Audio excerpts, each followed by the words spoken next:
Hello, it's Pastor Paul Anderson from the Fountain of Raleigh Fellowship, where we believe God's blessings never stop flowing. We're so grateful to all of you who have been our followers and our listeners. And thank you always to our ministry partners who do the support of our ongoing ministry. Today, I hope you will take a moment and pause and pray for all of our brothers and sisters who've been impacted by this hurricane, this force that was known as Delta. As you know, this is the first time in my lifetime we've gone through all of our quote unquote alphabet, and we're now in the Greek alphabet, and we're at the character of Delta. And that lets us know and helps us to understand that something is happening. There's a shaking in the atmosphere. So may all of us be moved. May all of us shake ourselves and come to grips with how we can better help our brothers and sisters. Those of you who'd like to give by way of monetary aid, please know that there are agencies that are there waiting to hear from you, and they are really in need of your help. We ask that those of you who can and will, who are able to give blood, please do so. I'm a blood donor. I go basically every 27 days and give plasma. I want to challenge you to do the same. Let's do our very best that we might help our brothers and sisters who are in need. There is a word from the Lord on today, on this marvelous Monday, out of 2 Kings, the 17th chapter, verses 7 through 13, the New Living Translation. Let's hear what God has to say. This disaster came upon the people of Israel because they worshiped other gods.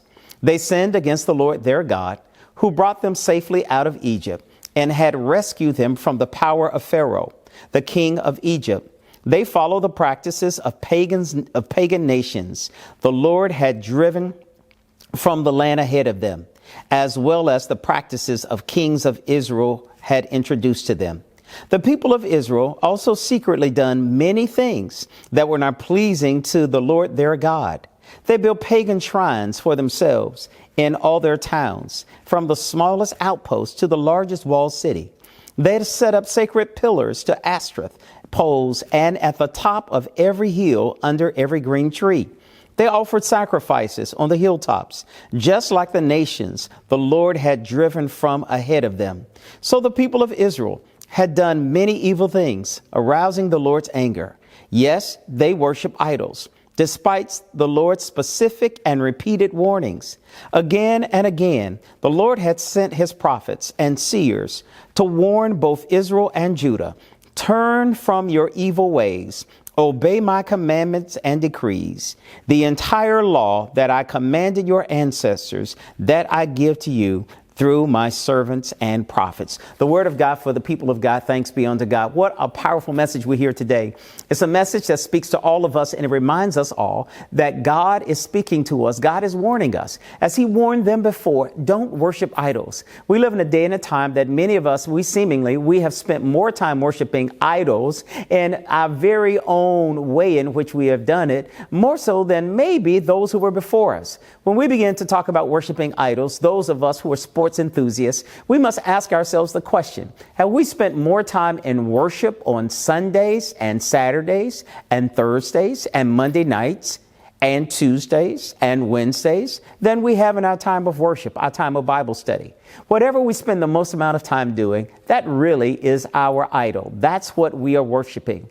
God says he wants us to worship him and him alone. Remember, the Bible tells us that God tells us not to put any idols before him.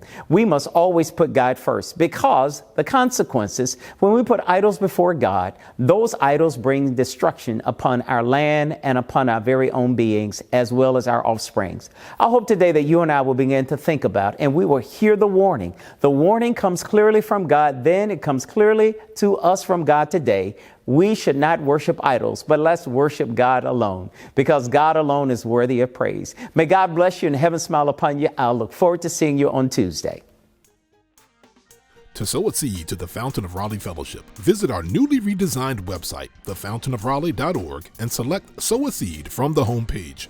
Also, giving has been made easier with the new Fountain of Raleigh app, available now in the Apple App Store and Google Play Store. Download today, select Giving from the main menu, and then follow the directions to complete your giving through Subsplash.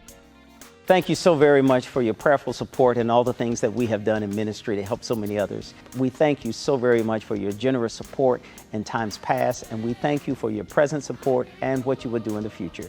May God richly bless you, exceedingly and abundantly above all that you're able to ask, say, or think, according to his power at work in you. God bless you.